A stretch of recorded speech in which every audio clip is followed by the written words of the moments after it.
نعم يهدي الله فلا مضل له أشهد أن لا إله إلا الله وحده لا شريك له وأشهد أن محمدا عبده ورسوله لا نبي بعده اللهم صل وسلم وبارك على سيدنا محمد وعلى آله وصحبه أجمعين وبعد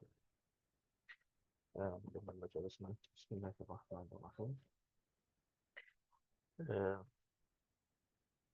Alhamdulillah kita bisa berwajah kembali di kajian Qawaidul Fiqhiyah menggunakan kitab Jawahir Al-Madaniyah syarah Durrah Al-Qudaymiyah fi Qawaidul Fiqhiyah karangan Syekh Labib Najib.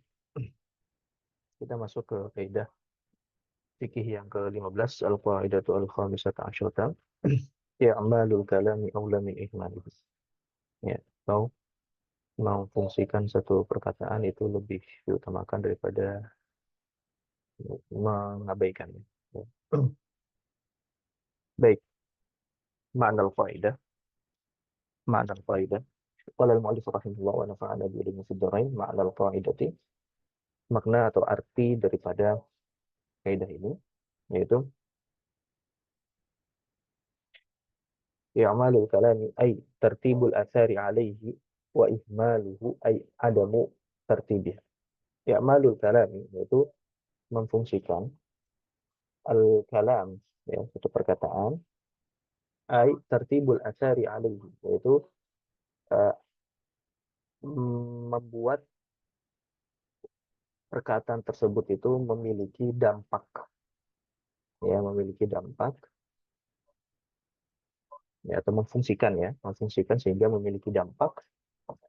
Wa ihmaluhu, dan ihmal itu artinya adalah mengabaikan, yaitu menjadikan perkataan itu tidak memiliki dampak, tidak memiliki asar, pengaruh. Jadi i'mal artinya memfungsikan, ihmal artinya mengabaikan atau mendiskusikan.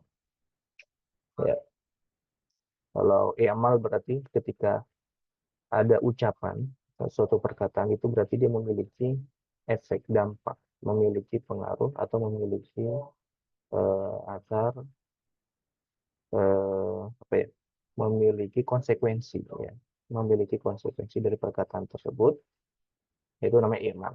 Jadi kalau ihmal itu ya ihmal itu ya tidak memfungsikannya sehingga perkataan itu tidak memiliki eh, apa dampak efek sama sekali.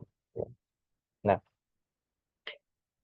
kaidah ini bahwa annal kalam al mukallaf, makna kaidah annal kalam al mukallaf yusanu 'anil ilgha ma'amkan, bahwa perkataannya seorang mukallaf ya, perkataannya seorang mukallaf, orang yang sudah balik akil ya, orang yang sudah memiliki sudah memiliki kecakapan ya untuk dibebankan kepadanya hukum syara.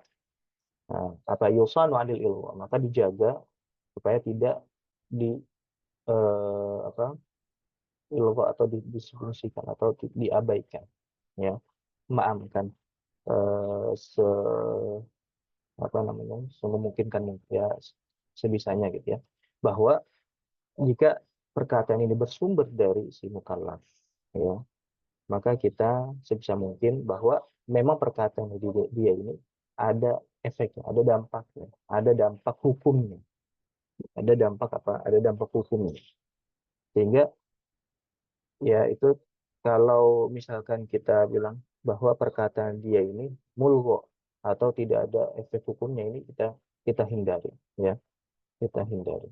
Karena setiap perkataan mukallaf yang bersumber dari mukallaf ini ya dia memiliki konsekuensi ya, konsekuensi hukum ya, konsekuensi hukum. Nah, makanya ketika ada perkataan ya dari seseorang, nah secara asal ini kita memakai perkataan dia, bahwa perkataan dia ini ya dia memiliki efek hukum ya, efek hukum. Fal aslu annahu tatarattabu alaihi al-athar al-mulaimah wa la yulqa. Maka secara asal perkataan si mukallaf tersebut ini memiliki efek dampak ya, hukum ya, dan tidak diabaikan. Nah, eh, ini kaidah ini bisa kita terapkan di manapun gitu ya. Dalam keadaan dalam keseharian gitu ya. Kemudian dalam apa pendalilan gitu kan, memahami dalil juga bisa, Nah, ini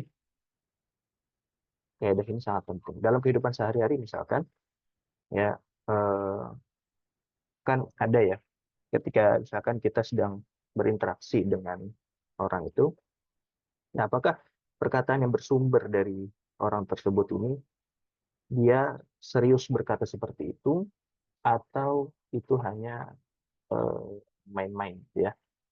Kalau dia perkataannya serius, otomatis kan ada efek hukum, ya. Tapi ketika main-main, berarti ini tidak ada efek hukum. Nah, ketika kita dihadapkan oleh dua kemungkinan ini, mana yang kita ambil?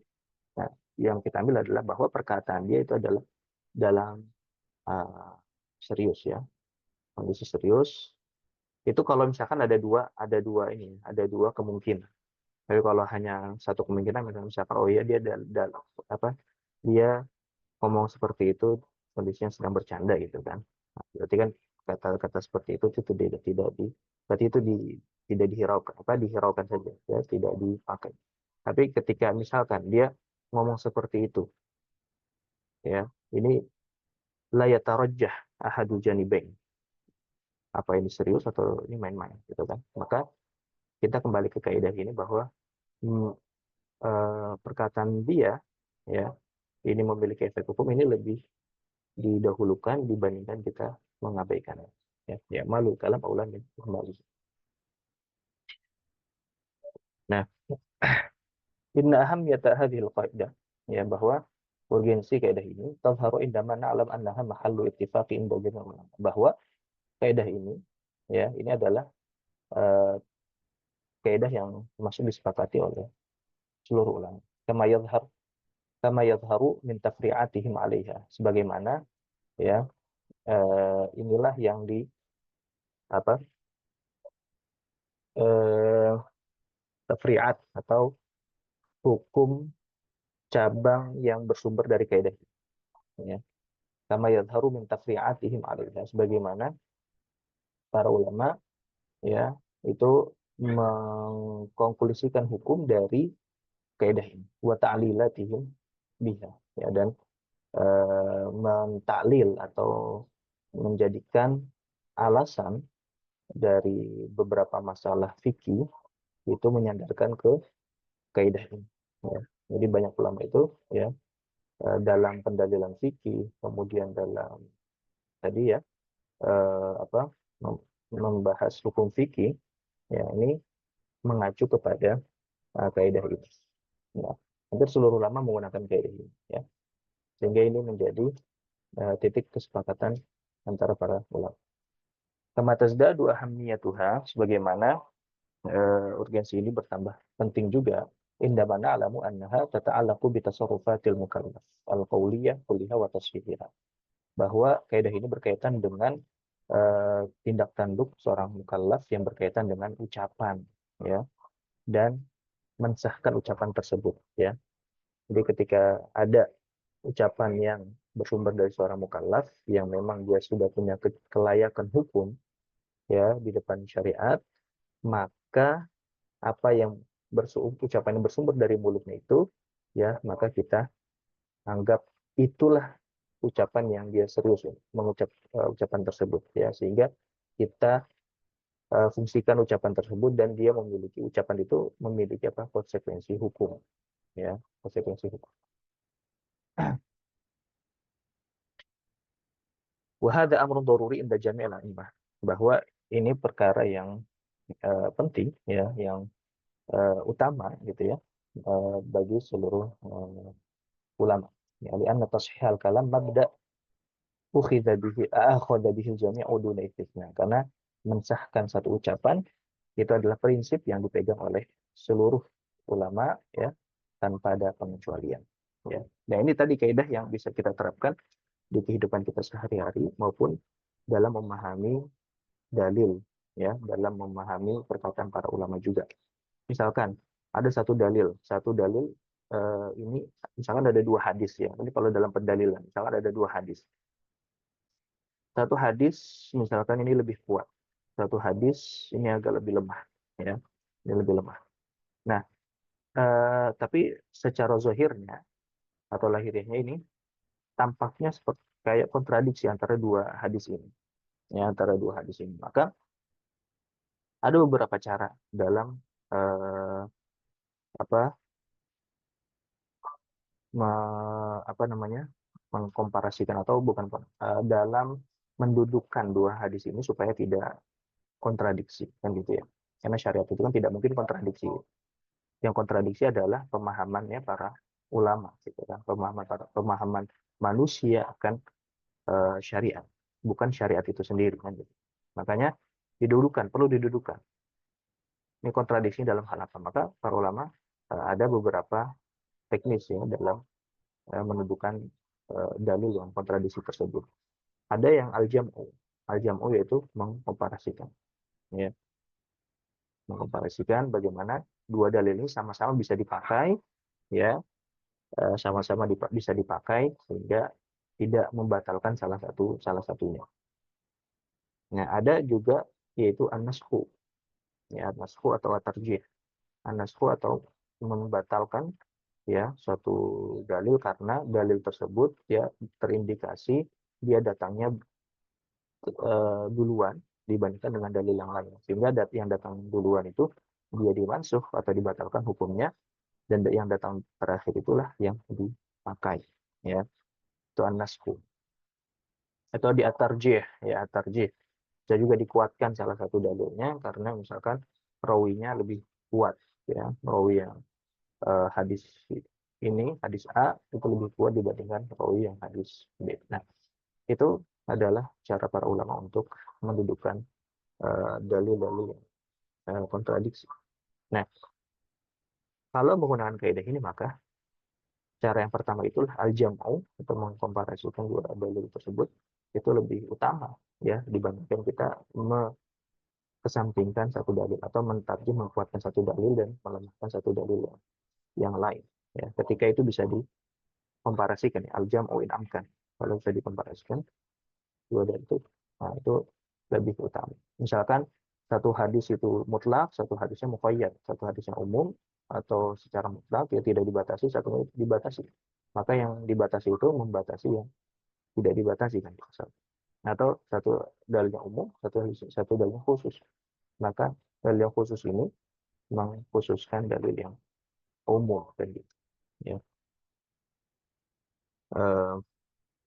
Nah, maka i'malul kalam aula min ihmalihi itu lebih utama kalau kita melihat mengacu dari kaidah ini. Ya, tentu dalam prakteknya ini tidak segampang itu ya.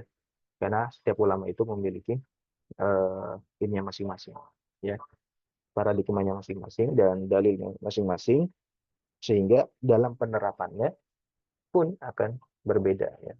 Konklusi hukumnya yang disimpulkan itu juga akan berbeda. Ya, walaupun bersumber dari kaidah yang sama. Sama-sama sepakat bahwa i'malul kalam aula min ihmalihi. Tapi dalam penerapannya mungkin bisa berbeda-beda.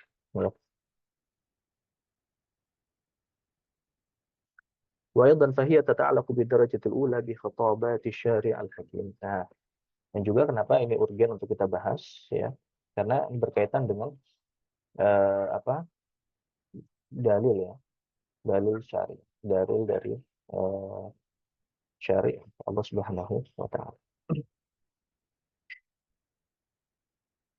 Kama tata'allaqu bil kalam as-sadir 'anil mukallaf min haitsu kaunuhu yajibu sawnuhu 'anil ihmal wal irghar. Nah, sebagaimana juga ini berkaitan dengan perkataan yang bersumber dari mukallaf ya, yang mana dia wajib untuk dijaga dari dari adanya disfungsi atau pengabaian perkataan si mukallaf tersebut. Contoh ya sebelum kita ke apa contoh nanti yang disebutkan si mukallaf apa muallif ya, yang disebutkan oleh muallif. Nah, misalkan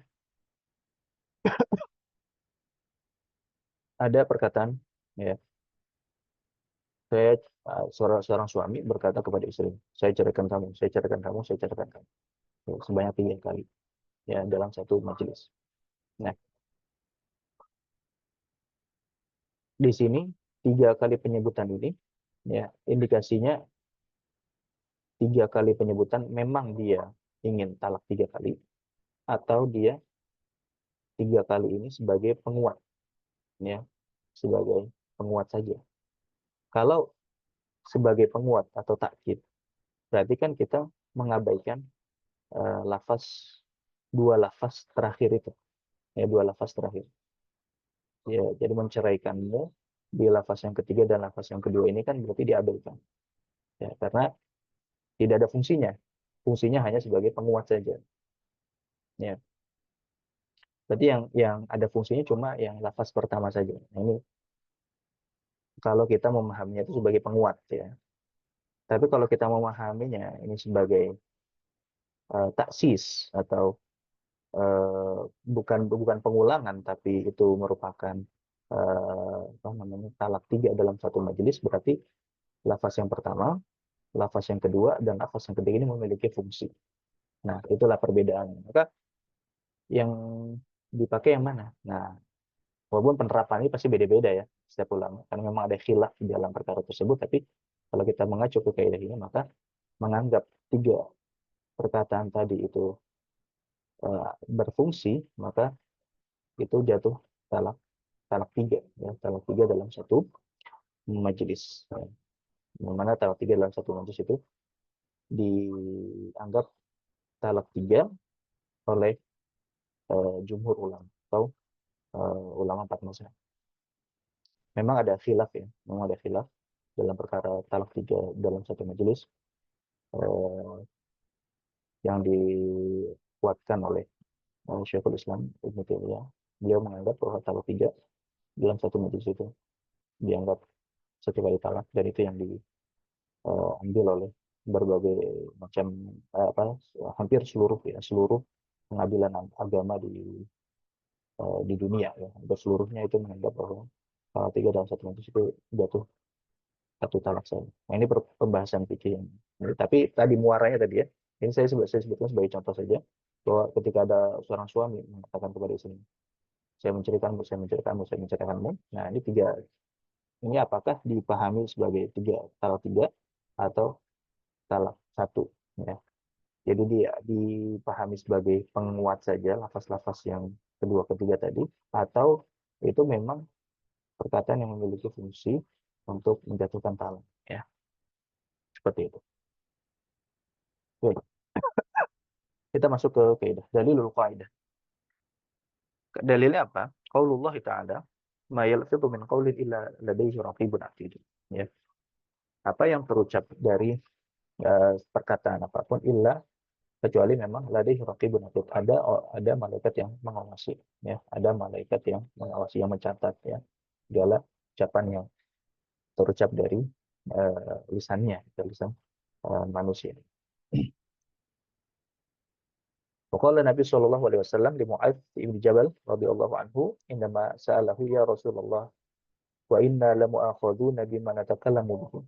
Nah, ini Nabi Muhammad sallallahu alaihi wasallam berkata kepada Mu'adz ketika Mu'adz ini bertanya kepada Rasulullah sallallahu alaihi wasallam, "Wahai Rasulullah, apakah kita akan azab, ya, dengan apa yang kita ucapkan?" Ya. Nah, kita mengucapkan ini, apakah apa yang kita ucapkan ini memiliki konsekuensi, ya. Ketika kita mengucapkan yang buruk, maka kita mendapatkan hukuman, gitu kan? Kata Rasulullah menjawab, "Sakilat ka ummuk." Ya, celakalah, gitulah. Ya, istilah ini apa? Idiom, ya, idiom. Yang artinya eh, celakalah kamu, gitu kan. Atau celaka. Ya, ini idiom saja, ya, artinya tidak bisa diterjemahkan dalam satu kata per kata. Nah, sakilat ka ummuk wahal yakubbun nas ala wujuhihim finnar, ya, au qala ala manakhirihim illa hasaidu alsinatihim. Apakah orang itu, manusia itu akan dicemburkan, ya, wajahnya ke neraka, tapi kecuali lisannya saja yang enggak, lisannya saja yang selamat, gitu. Ini artinya pertanyaan istifham ingkari, kan, gitu, ya.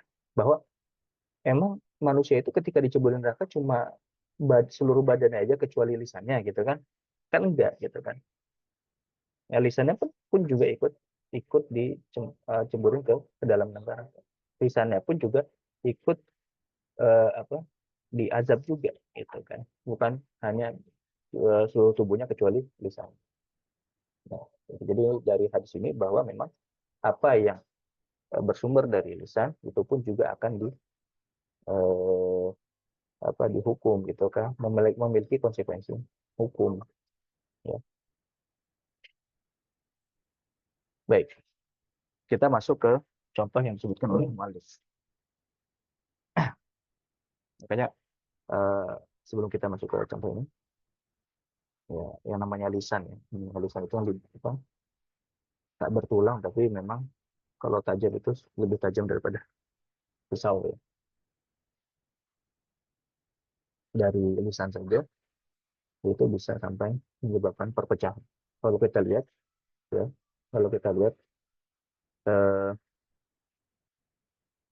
di surat Al-Hujurat, ya, di surat Al-Hujurat itu kan surat Al-Hujurat ini itu menyinggung terkait dengan ukhuwah, ya, terkait dengan ukhuwah, dan bahkan menyinggung juga eh, bahwa memang umat Islam gitu ya itu bisa berpecah belah, bahkan berpecah belahnya bisa sampai berperang dan bunuh-bunuh. Nah, itu yang terjadi di dalam sejarah gitu. Nah, kalau kita lihat ayat sebelum dan ayat setelahnya, ya, ayat yang menyinggung terkait dengan perpecahan dan ayat menyinggung terkait dengan ukhuwah, itu ayat sebelum dan setelahnya itu sebab-sebab perpecahan itu sendiri, dan apa, itu berkaitan dengan lisan, ya. Kebanyakan berkaitan dengan lisan. Coba kita lihat, ayyuhalladzina amanu in ja'akum fasiqun binaba'in fatabayyanu. Fatabayyan in ja'akum fasiqun binaba'in fatabayyanu. Fatabayyan.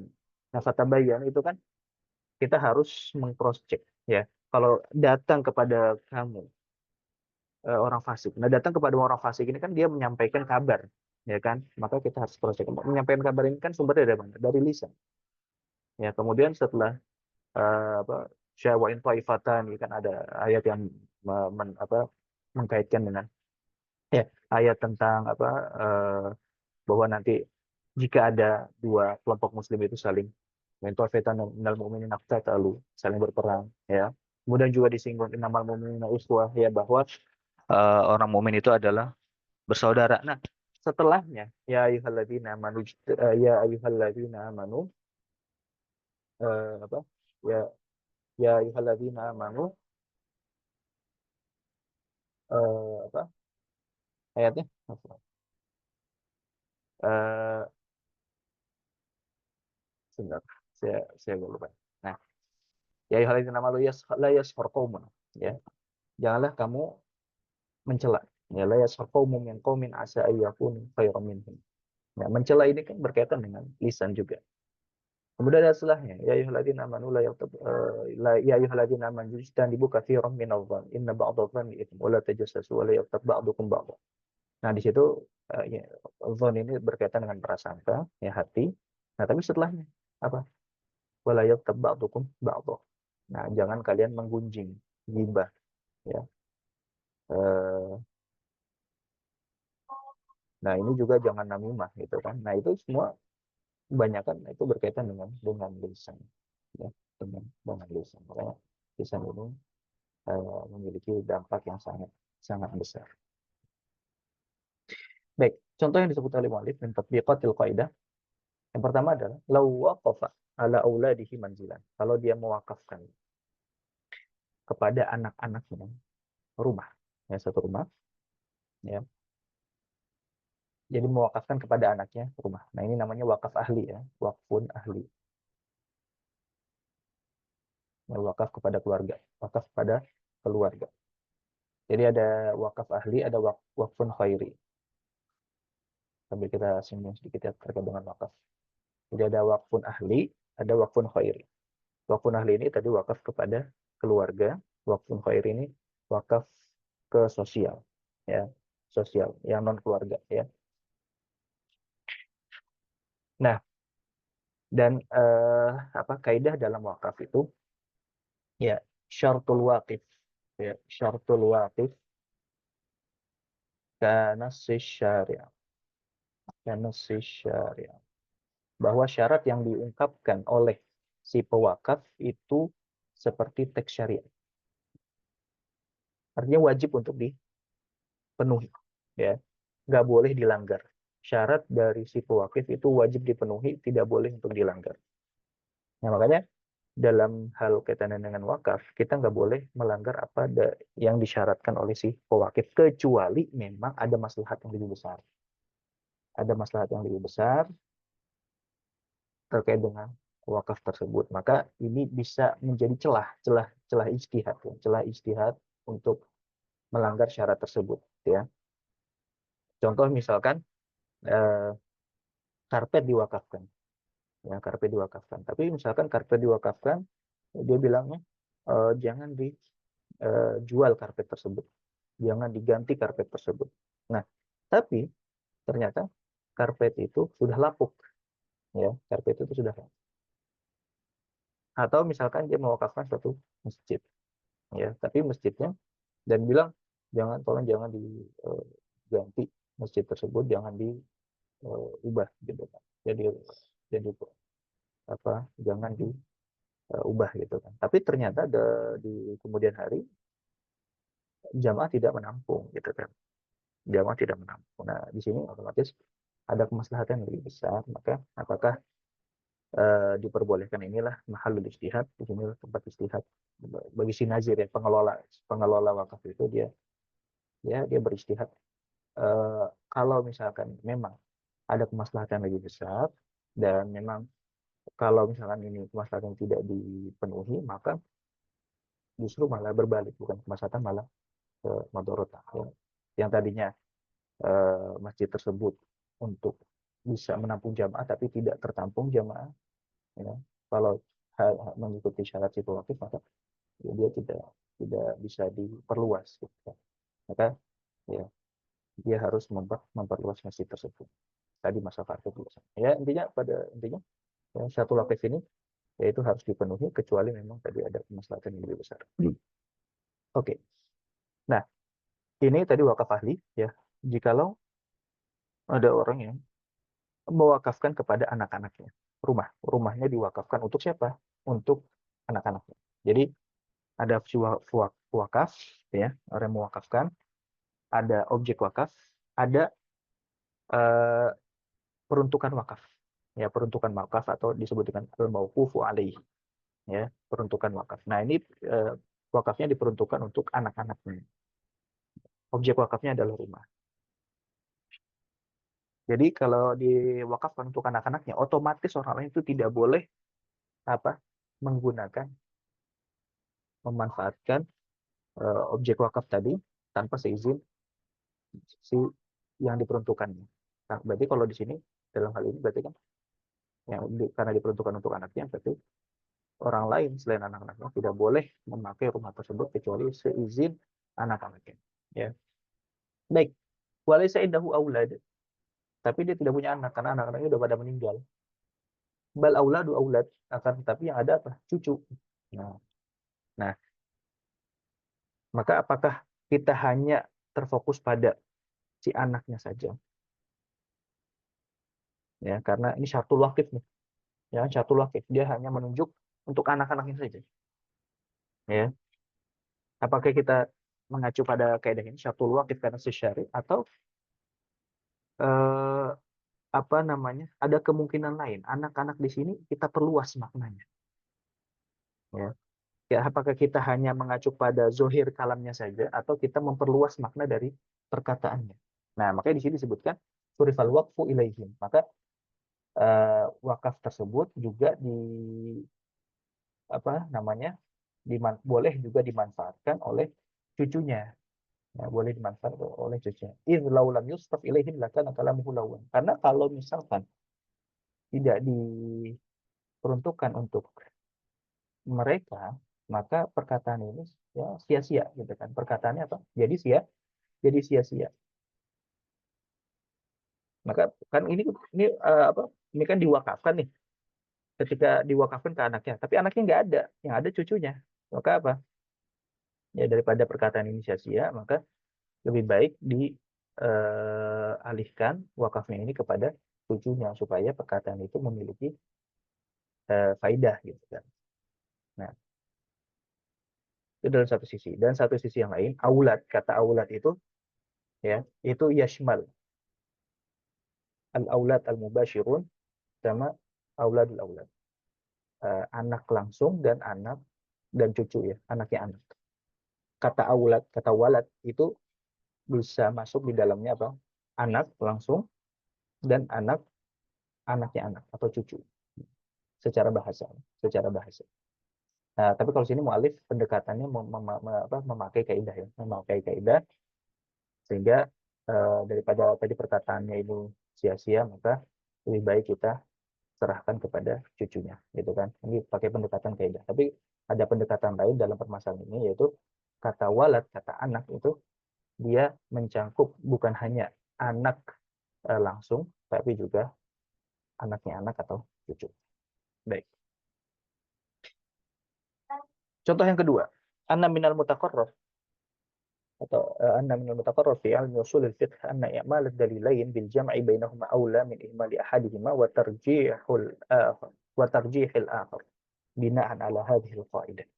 Bahwa termasuk yang yang sudah paten ya dalam ilmu usul fikih bahwa mengamalkan dua dalil dengan mengkomparasikannya itu lebih utama dibandingkan menyampingkan satu dalil dan menguatkan satu dalil dan melemahkan dalil yang lain ya, karena merujuk kepada kaidah tadi yang sudah kita singgung ya, di awal pembahasan bahwa jika ada kontradiksi antara dua dalil maka dua dalil ini lebih baik digabungkan ya, lebih baik digabungkan, dikomparasikan, di al-jam'u itu lebih utama dibandingkan an-nasakh, menasah atau membatalkan hukum salah satu dalil atau mentarjih, menguatkan salah satunya dan melemahkan salah satunya. Itu maka al-jam'u itu lebih lebih aula.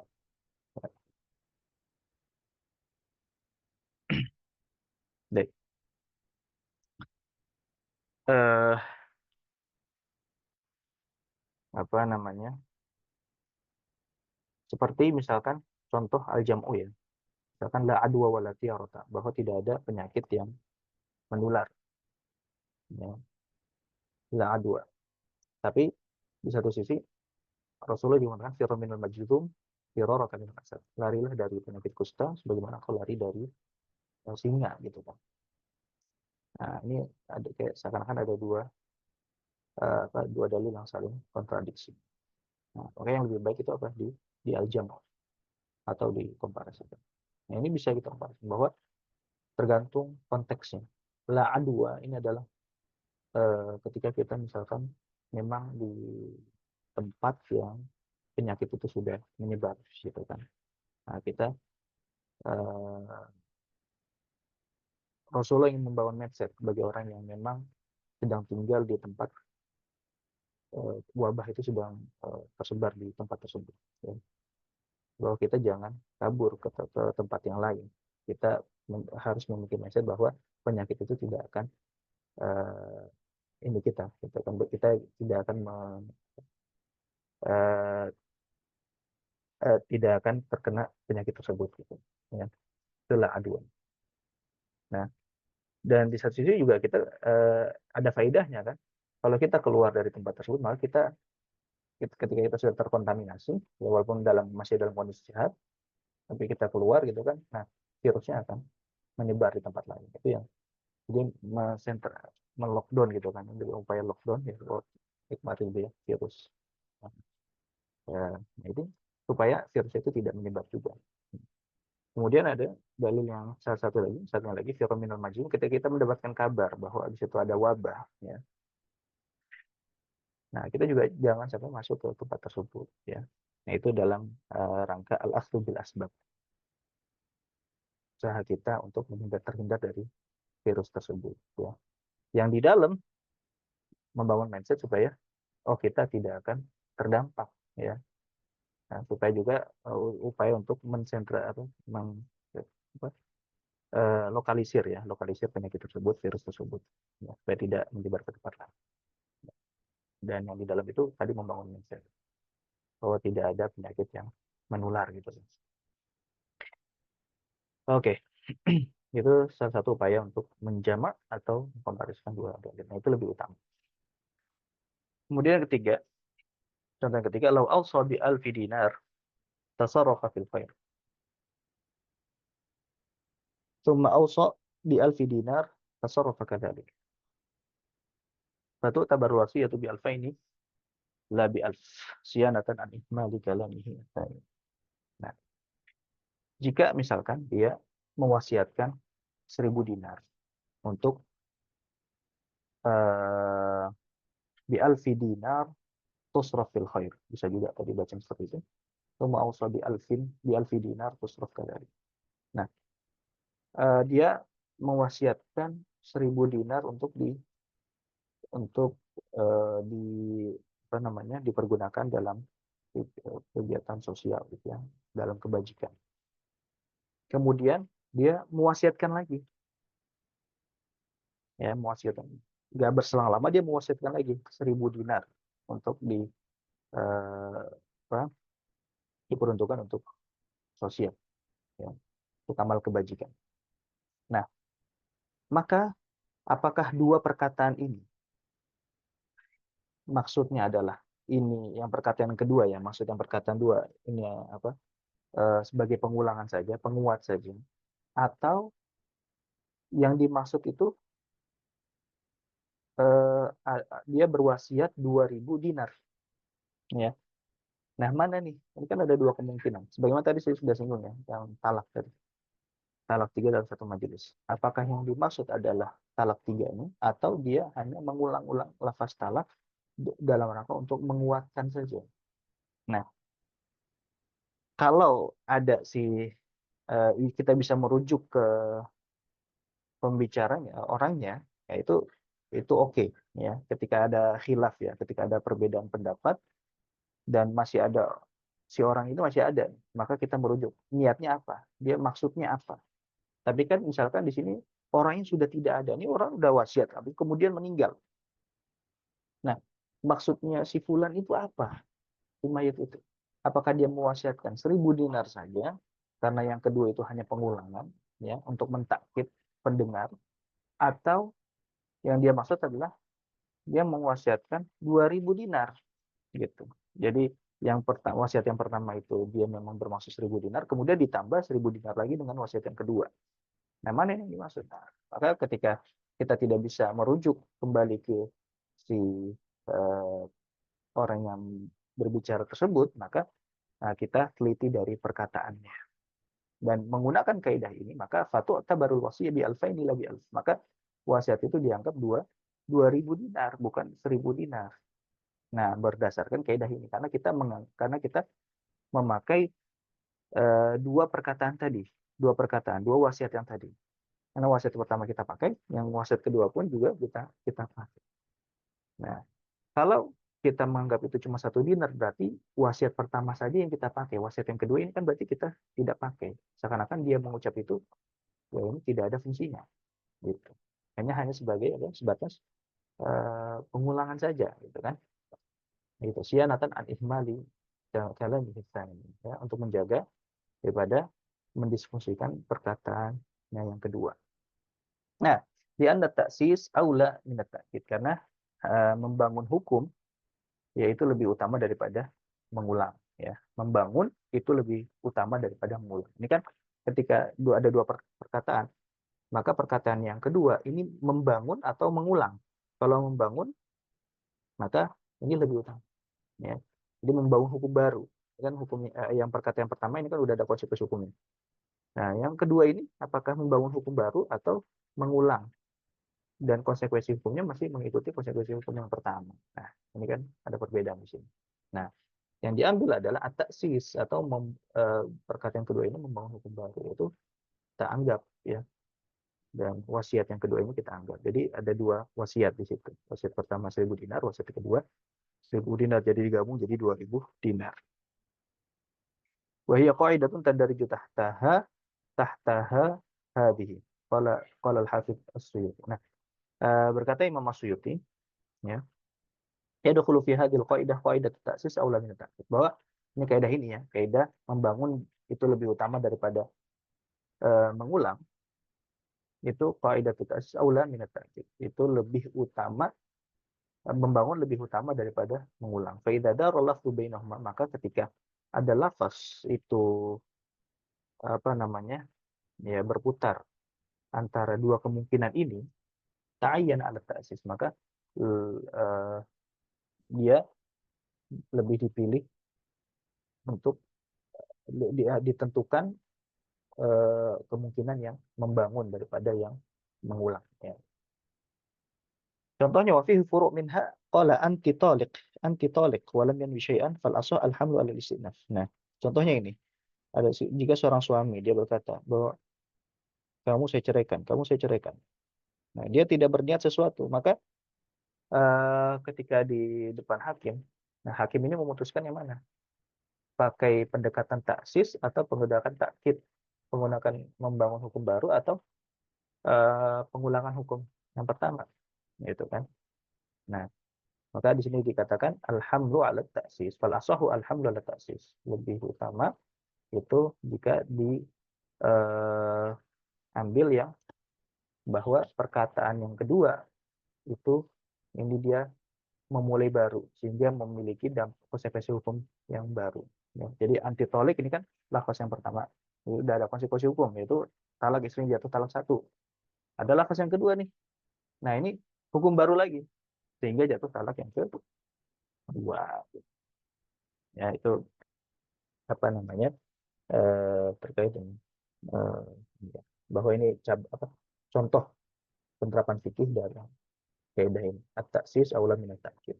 At-taksis aula min at-ta'kid atau i'malul kalam aula min ikmalihi. Baik, sampai sini dulu mungkin ini kita ya kajian kita. Jika ada yang mau didiskusikan Pak Dokter sebelum kita tutup.